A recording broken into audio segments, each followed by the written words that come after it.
حل وحلا أرضنا وعلنين كستو سلان در كراسي بشاحي الدنيا در مرة صدق متر على اللي تجي جبي جدا وحنا يسووها ولين لكن دمت أمتها أنت نفط نقول شرتو إن مالك مسكحة لنا هنا وود لنا إن دمت أمتها كشقين ما كو قصونا وأنا كو قصونا ورانا وأنا كشقينين هذا أنا حل هيننا وأنا كشقين هذا أنا حل هيننا وأنا كشقين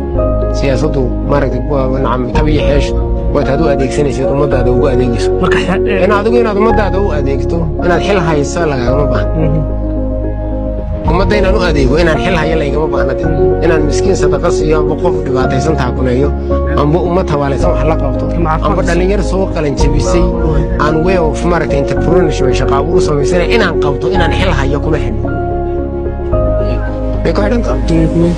xidhno iskuma xidhno markii xil lahayo baa ummadda loo adeegaa ma aha adiga laftaadu yaar audience dad baa ku dhagaysanaya dad baa wax kula qabanaya dadkaas waxay kugu xiran yihiin inta ay hadalkaaga dantooda ka dhaxarkan bay ku qadareen